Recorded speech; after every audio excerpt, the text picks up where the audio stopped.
Hey lovelies, welcome back to my channel.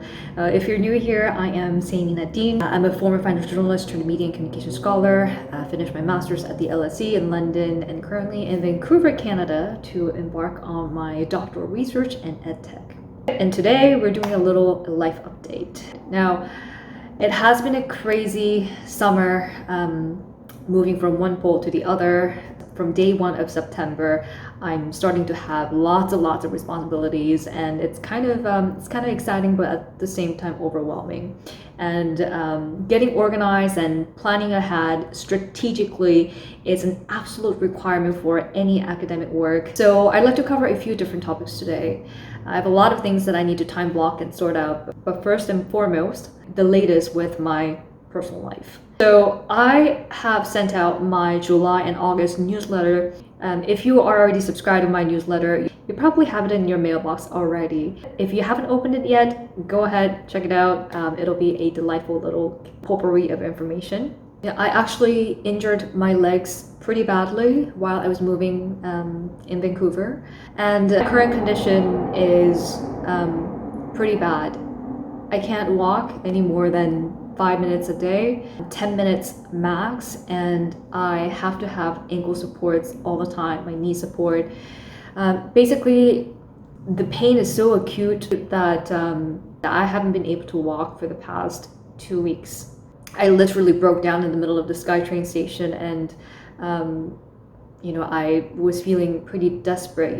The whole reason why I flew into Vancouver earlier in mid-July was to really start my grand PhD journey on a good note. And all of a sudden, 2 weeks before the classes start, I became disabled. I was scared, I was depressed, and I was also really sad that what if I can't make it to first day of my classes in person.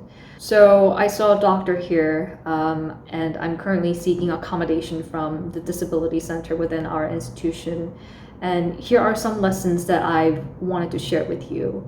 Number one is anybody can be disabled. Being healthy is absolutely not a permanent thing. We can all get sick, we can all get into an accident, we can all get injured any point of our lives. And that's something out of our control. Being disabled is not always someone else's story. It can be your story. And in my case, it has become my story. I became disabled, even though it's temporary. I really hope that I will be able to fully recover, at least by the end of this year. But the doctor also sees that my condition, it may take up to 3 months to fully recover. So in the beginning, I was just really dejected. I felt very lethargic. I didn't have any energy, and because I couldn't move, like I was stuck in one place. I could barely move in my house as well, and I couldn't see anybody. It's just I was very alone and stuck, and that's the worst kind of feeling, especially when you have moved into a new in a new country. But then this whole time made me really fully think in the shoes of people with disabilities and how difficult it is for them to get around the city. Like literally getting around the city is a challenge for many people with physical disabilities. And this is what I'm experiencing now. How modern cities are structured, it often neglects and leaves out those important groups of people who actually really need our help and attention. So this was a very rude awakening time for me, not only because I was finally able to see what people with physical disabilities or people with disabilities experience, but more than that, I was able to feel how they feel and how it is critical that we think with them. Oftentimes, policies or laws are implemented only so that it addresses the very superficial issue, and it doesn't, and simply for the sake of doing it, it doesn't really bring out the solution or help those who really need help. So this whole time actually helped me, and it taught me how I wanted to investigate and explore more of the structural issues that persistently leave out the disadvantaged, disabled community of people. And I'm very determined to explore new perspectives and new avenues that I can incorporate in my research that will really help out those who need attention, and one of them being decolonial theories and decolonial studies. Now, second topic that I want to touch upon is planning. Now, being back in the academia means it's all about strategic planning, right? When I was at LSE, I made lots of videos about planning and how to do time management, and you can check those videos out right here. When I was working as a financial news anchor, it was harder to do the strategic planning because a lot of what I did was very spontaneous. It's a live news show. I could only prepare up to certain things, and then the rest is kind of like you have to be on your toe and very spontaneous. What I love about being back in academia is that you can plan as detailed as possible, as every year is scheduled according to the academic calendar. So just like my master's in London, this activity of whole year planning really helps me to be focused and be mindful of deadlines and what I need to achieve, timing, and just it keeps me disciplined. So how I do this, I actually will put a free PDF file that you can download so that you can use it. Basically, I just printed off my monthly calendar like this, and I bullet point all the important events and important assignments that I have to do, deadlines, breaks, research, conference plans, and at the bottom of each page I also wrote verse of the month. So for this month I have Matthew chapter 5 verse 14 to 16. 너희는 세상의 빛이라 산 위에는 동네가 숨겨지지 못할 것이요 사람이 등불을 켜서 마을에 두지 아니하고 등경 위에 두나니 그들도 너희의 착한 행실을 보고 하늘에 계신 너희 아버지께 영광을 돌리게 하라. 한국어로 외우려고 적어놨는데 제가 제 글씨도 못 읽는 상황이 됐네요. 어찌됐든, so you sort of you keep that verse for this month, and you just get lots of peace whenever you glance at. So yeah, it's simple as this. So I printed off 12 pages of this blank monthly calendar, and then I just write September, October, November, December, and then 2023 January. This is a really good way of keeping you just disciplined, focused, and usually back of the calendar I just write down any ideas, any keywords that may interest me. I find this very, very useful, so you can follow this if you like. So that was the academic planning. The second planning that I had to do was with Baeum Institute and Society.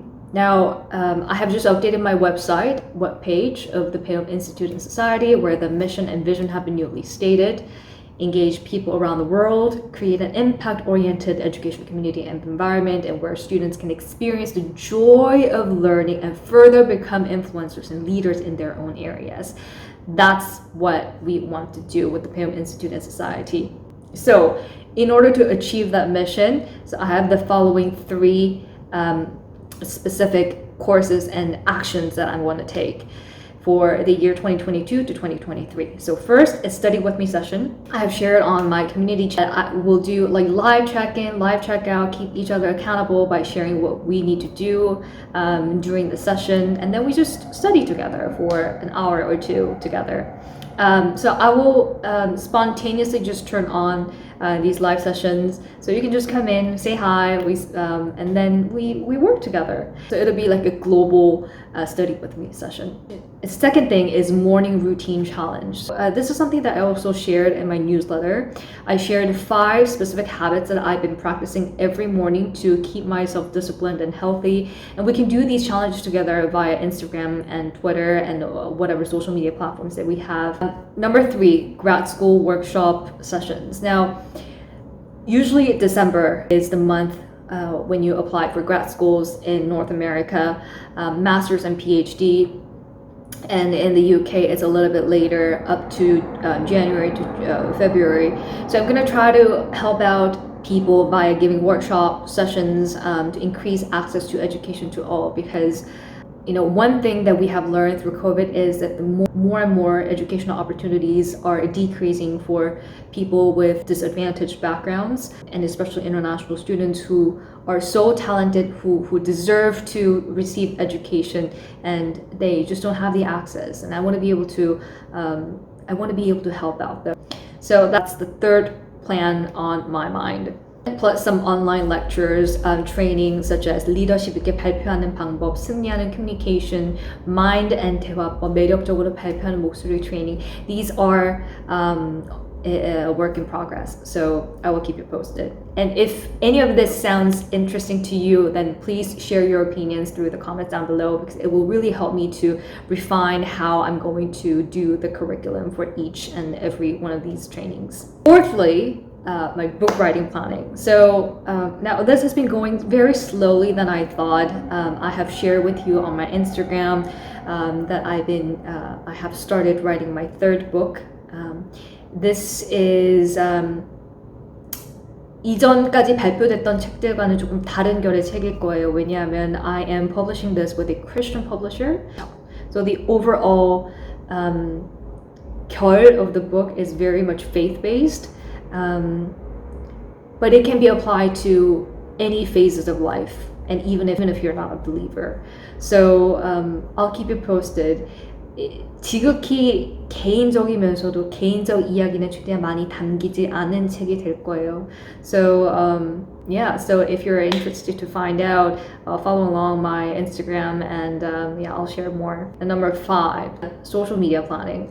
So now I have been having this very love and hate relationship with social media, but I feel like it's now time to get more serious about it as my mission and my vision of the Baeum Institute and Society have become a lot clearer. And the world is already set in a way that all businesses and organizations, influencers, no one can work outside of social media anymore. And everybody has to have an online presence, because online presence is now a brand, it's a power, it's your voice, it's a way to disseminate your ideas and your voice. So that's why I created a Google Doc the other day, and I shared with you on our community website, and I asked you to fill out the feedback form. And it was really, really insightful and interesting to see your responses, what came in. As you can see here, 46.7% of people said CNN, BBC news reading content, 영어 뉴스로 공부하기 컨텐츠를 가장 보고 싶어 하셨고, and then the second in the order was college, master's, PhD admission tips, 북미, 영국, 학부, 석사, 박사 진학 관련 입학 정보, 그다음에 캐나다, 밴쿠버 blogs, 캐나다, 밴쿠버 일상 문화 관련 컨텐츠, 또 추천 도서, academic study tips, 여러 가지 study with me까지 말씀해 주셨는데요. 더 배움 인스티튜트 해주셨으면 강의 중에서는 제일 많이 선택된 게 리더십 있게 발표하는 방법이었어요. 두 번째가 북미 영국 대학 진학 관련 컨설팅, 그리고 세 번째가 보이스 트레이닝, 제2의 매력적인 목소리를 갖는 방법, 이렇게 있었고요. 박사과정 공부, 삶의 자세, 영어 논문 작성법, 투고법, 박사과정 수업 연구적 인상 깊은 이야기 등등. And recommendations or short message for me. These sections really, really touched my heart. Thank you so much for sending me such love and kind message. You know, I'm really, really grateful that I have this platform where I can meet so many inspiring people, a lot like-minded people who want to learn, who want to become a better human being every day. So really, thank you so much for being with me and supporting me. So yeah, this is my very first semester of my PhD. From the day one, from the get-go, PhD is all about you are coming in as a researcher right away, and you are starting to work with your advisor. You have to get there and just get going. I'm excited, but at the same time, I'm also, because of my health condition, it's been really challenging. I won't lie, it's been really, really challenging, but the important message that I want to share with you is that whenever there is a hardship, you know how to turn that around and use it for your own good. It's going to be a hardship, no matter what. As you live this life, there's always going to be another struggle, obstacle, but that to use for your own good, and also use that as your strength source, that's when you really grow. So yeah, just try to remain really intentional every day. And I want this platform to be a community where we can all become impact-oriented leaders, influencers, scholars in our own fields. And the whole objective that I'm going for is we fulfill our own vision. So yeah, that's a very long life update. But I really hope that this was a wholesome time to sort of like share with you some of the important lessons that I've learned through my challenge and obstacle. And yeah, I know that we all can do it. So yeah, I guess that's it for me today, and I'll see you in the next video. Ciao!